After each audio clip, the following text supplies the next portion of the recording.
Всички лица и истории в това предаване са действителни.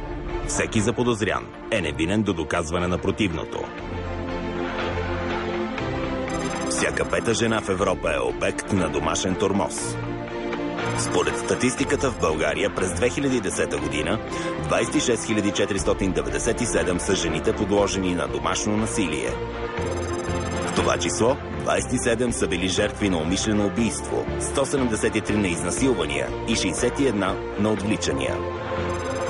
Всичко това ни накара да тръгнем с камера след градските ченгета.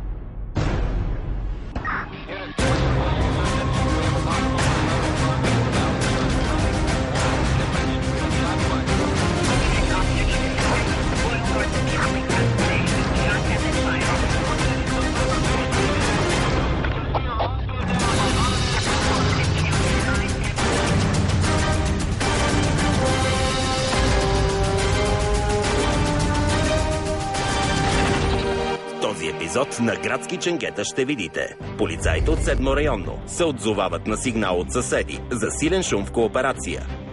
На място обаче се оказва, че в действителност шумът е зов за помощ. Иска бързо помощ.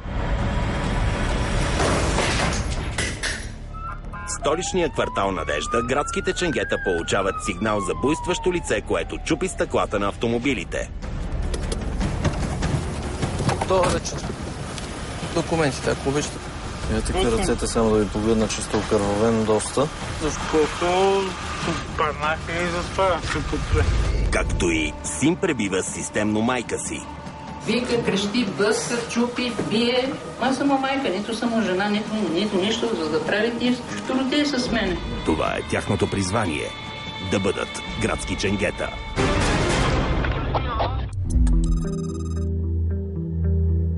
Казвам се Владислав Милодинов Симеонов. От 6 години съм полицай. Работя в 7 районно управление и в момента патрулирам ЖК Младост 4 до бизнес парк. Винаги в нашата професия най-неприятният случай, когато отидеш някъде и има смъртен случай. Има такива случаи. Възрастни хора са в безпомощни състояния. Няма кой да обърне внимание или да се грижи някой за тях. Просто са сами. Случва се, има такива случаи.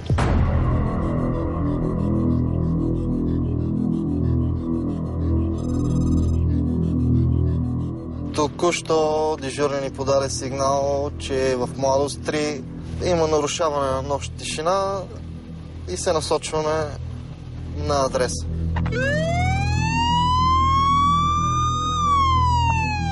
По принцип нощна тишина разбирам от силна музика или тропане нещо, което притеснява съседите и не могат да спят.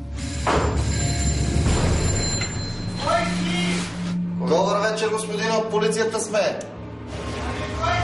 От полицията! Тече вода тук. Тече вода от тоалетната. Елате, отворете, от полицията сме. Той ли тропа? Изглежда той тропа. Има проблем човека, изглежда. Това много време се тропа, съпругата ми го чу. Преди вие да се появите, звъннах 2 пъти. Вас ви нямаше още. И ми отговаря кой чука. И след това вика убийци. Притеснил се.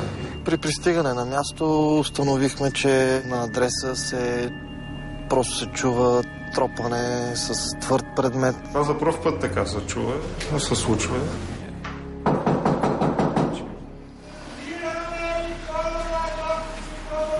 Доктор. И съм какво? И съм в труп ли? Знаеш ли какво значи труп? Да, може да е получил инсулт нещо. Да. Домоуправител го нямаше, отвори негов познат за домовата книга, но се установи, че само имената има на този човек, няма никакви други контакти, нещо познати и близки.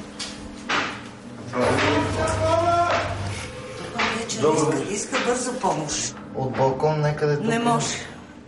Но иска бърза помощ. Това чух. Отвътре се чува помощ и иска човека помощ, иска бърза помощ, защото явно нещо не е добре. Вратата беше заключена, няма как да влезем, освен ако не се разбие вратата. В такива случаи, като той, който е само момент човека е паднал, няма никакви близки, роднини и познати, се събират по принцип домоуправител и касиера, който е в самия жилищния блок.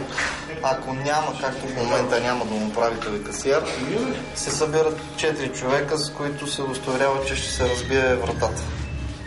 Външната врата бе заключена. Всичко това наложи разбиването на вратата, защото явно лицето се нуждае от спешна помощ.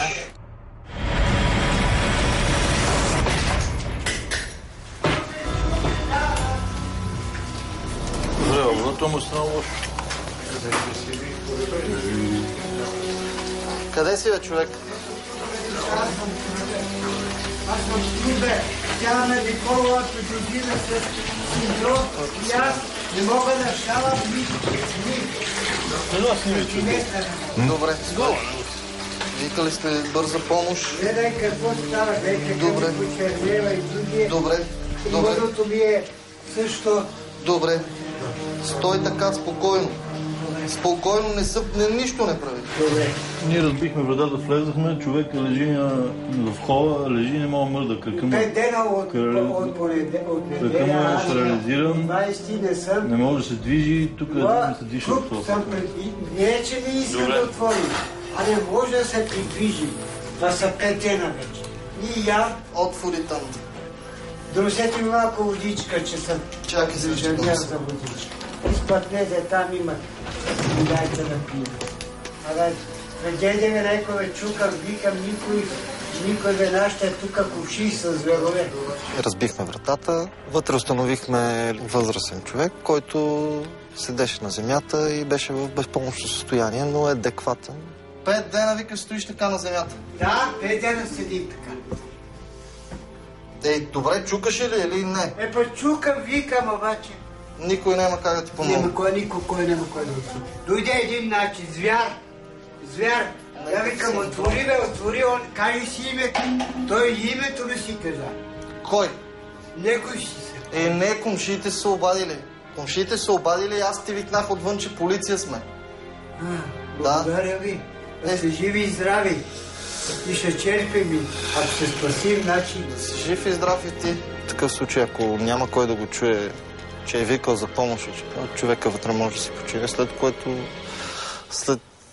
може и след месеци да се намери. Лошо да сам човек, да знаете. Спокойно.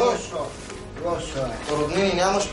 Роднини има са флом. Всичко далече от мен чака да умрем и да дойда. И да присвоя всичко. На място пристига бърза помощ.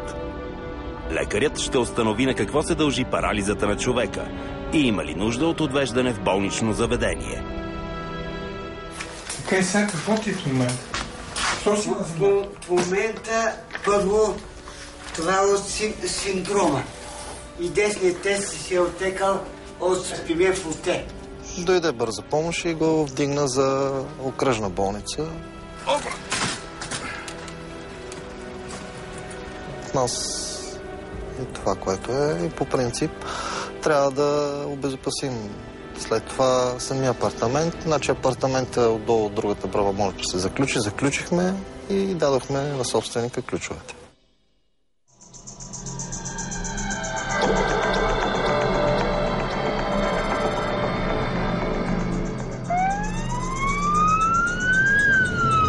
Час и половина след полунощ, полицаите от второ районно получават сигнал за буйстващо лице в столичния квартал Надежда. Допълнителната информация, която дежурният дава на патрулите, е, че човекът се намира пред жилищна кооперация, крещи силно и чупи стъклата на автомобилите.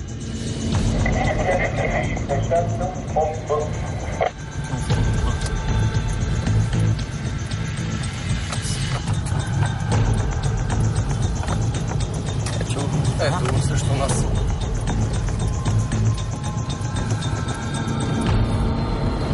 Спре.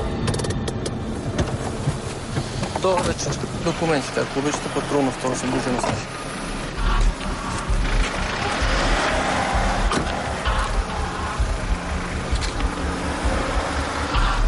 20 контрола. Може? Лицето е при нас. Документ, ако обичате, да самолично Вутов се казвам. Чакаме. Не е това.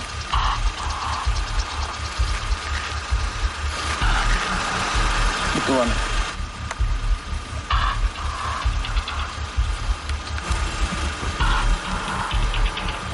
Това е, да. Благодаря. Давай. Нещо проблем имате ви? Нямате проблем. Абсолютно. Добре. Ръцете само да ви погледна, че сте окървавен доста. Защо сте така? Колко паднах и затова. Огледали сме автомобилите, за които беше подаден сигнал. Няма счупвания, няма деформации по тях, няма абсолютно нищо. Лицето бе с видими окървавявания по ръцете и тялото, най-вероятно е падал някъде и заради това има тези охлузни рани. Не е нещо страшно и фрапиращо. Можете ли да се приберете сам? Имате ли се?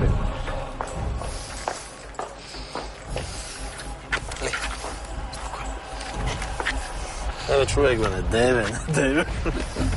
Класически случай на пиян човек, който не разбира и не съзнава нашите разпореждания. Опитваме се по възможно най-кроткия начин да овладеем конфликта, да се избегне такъв.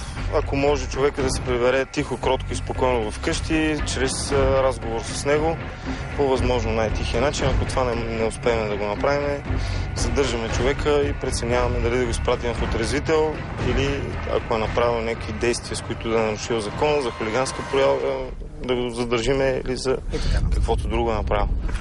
Спокойно, бе, човече. Как се казваш?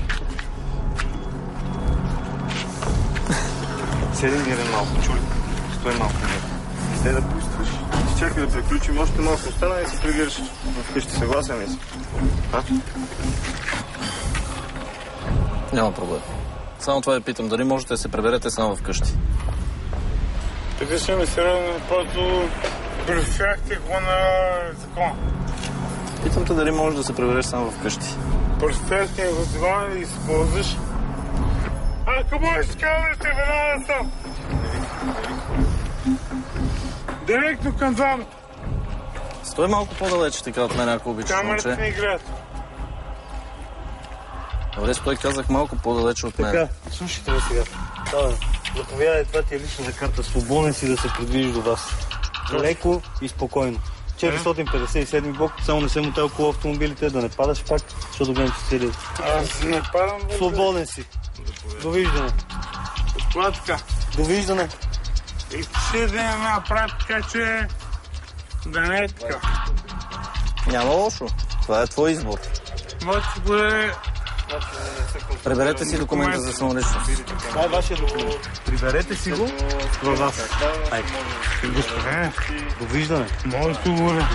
Не мога да ви гарантирам на тебе, че ви няма да се възставя.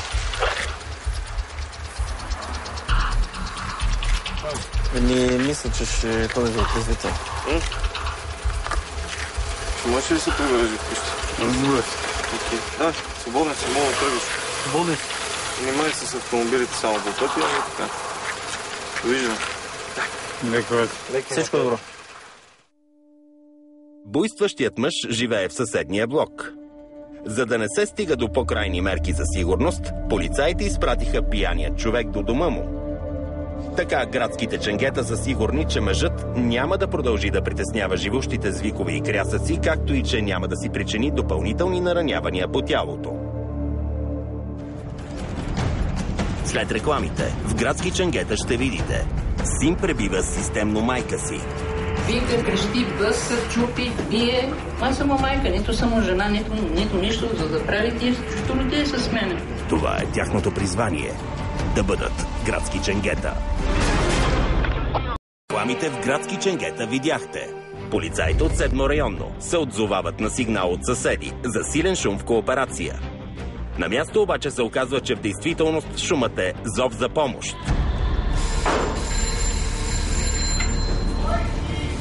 Добър вечер, господин, от полицията сме. Той ли троп? Изглежда той троп. вечер. Иска бърза помощ. В столичния квартал Надежда градските ченгета получават сигнал за буйстващо лице, което чупи стъклата на автомобилите. Добър вечер. Документите, ако обичате. Ето ръцете само да ви погледна, че сте окървавен доста. Защото паднах и заспавам се подпре.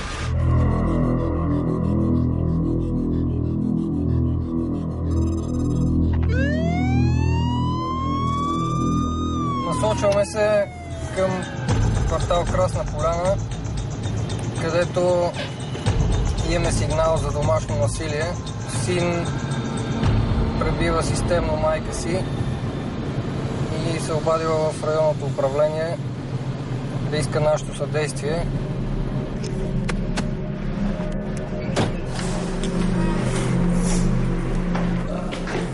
Добър вечер. Методия се казвам от трето район. Какво става, обяснете? Това ще да ви обясня. Вика, бие, гони.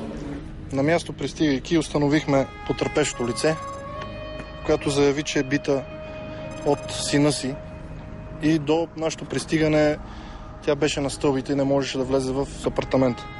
Има преписка от съда. Това е синът ви? Това е сина ми, ще видите. Добре. Напил ли се? Той не спира. Там. Как се казва? Румен Славчев Рангелов.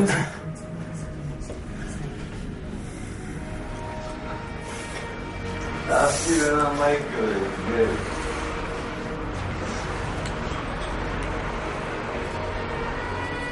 Добър вечер, господине. Добър вечер. Полицай Методиев се казвам от трето район. Да, аз съм от 6-то район. Добре, какъв е проблем? Тук е с вашата майка. Добре. Какъв е проблем? Вие ще ми кажете. Аз съм виновен, сигурно. Ма за какво? Дела за. Какво правите? Аз си сега. Заварих господинът да седи на балкона, доста употребил алкохол.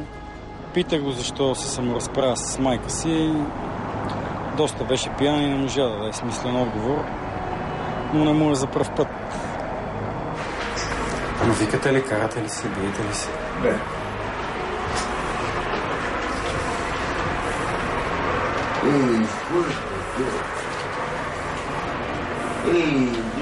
Вие сте много.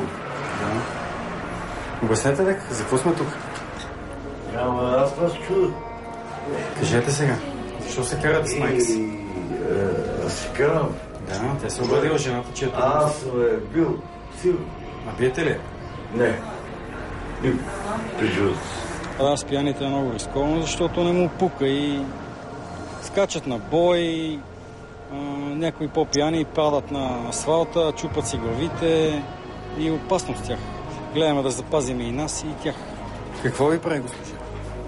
Какво прави? Пие, вика, крещи, бъска, чупи, бие. Това е прави.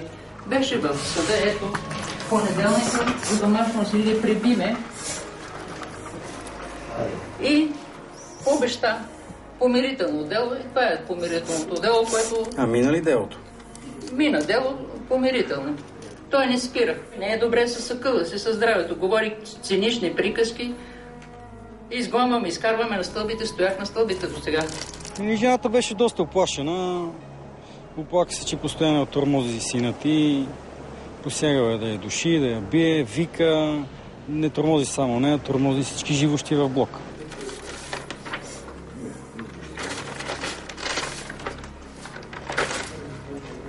Това е от доктор ли? Това е от доктор, припада.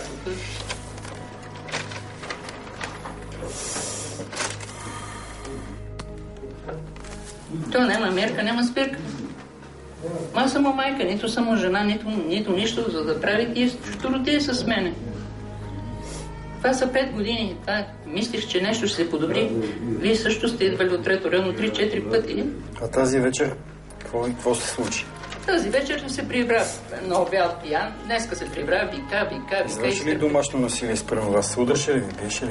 Моля? Тази вечер дали ви Да, посегна ми тази вечер, ама аз избегах, пазим се. Да. Тук пък ще го пише. Тегнем.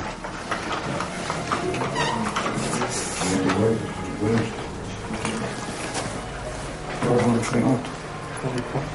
На домашното си заповед.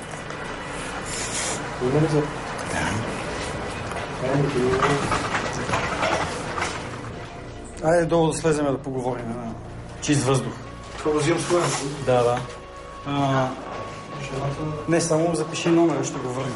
Потърпещо лице предостави заповед на Софийския районен съд за незабавна защита, в която пише, че при неизпълнение на горната заповед трябва да бъде задържан от органите на полицията. До кога бе човек така? А нали знаеш, че имаш забрана? През прокуратурата е минало да не малтретираш. Ама не така, нали не се хора, па това ти е майка в края на крещата. Да. А? Добре, знаете. Нема си изяваш, ще извиниш на майка ти, може ли? Не съм казал нищо, изяв. Значи се е здраво. Дай ще се мъжки. Дано това да ти е за урок. Сигурно. Дано казвам. Дали е сигурно или не? Пак да казвам, като район. Да. И всеки път, като я малтретираш, ще ходиш в трето район. Давай. Давай. Ние до тук си. Пази главата само. Хоп.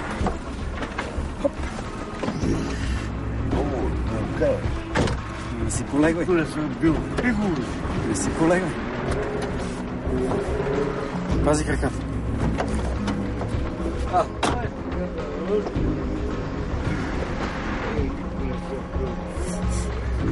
Сега го задържаме в 03-то районно и ще уведомим прокуратурата.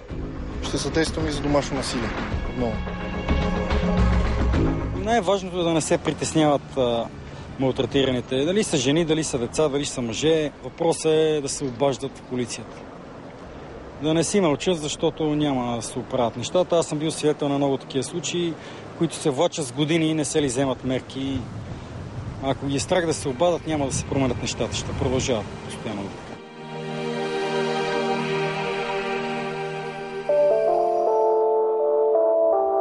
Радвам се, че взвода, който ръководя, освен, че сме колеги, сме и добри приятели, всеки един може да разчита на другия, не само в работата и в личния живот. Като второ семейство. В полицейската професия семейството е голяма подкрепа. Дава стабилност на полицая и иначе съм женен с 2 деца. Дъщеря ми е на 10 години, казва се Емили. Сега ще на 4-ти класа. Сина ми сме го крестили Михаил и е на 2 години и половина. Палавни са децата, много си ги обичам и голяма радост за живота. Аз съм женен с 2 сина. Големия син е на 6 години, малкият на 2 години и половина. Най-вече усещам подкрепата на съпругата си. Тя разбира трудностите на професията и винаги плътно зад мен, и за което й благодаря. И обикновено след нощните смени, ако децата не са на детска градина, гледам да им обърна внимание, защото с нашата работа много малко време остава да прекарваме със семейството. С децата навънка, игри, забавления, учене, така, семейните задължения. А много от нещата, които се случват по време на работа, които са неприятни, спестяваме на семействата и това се остава между нас като колеги в лични разговори, споделяме ситуации, истории и така.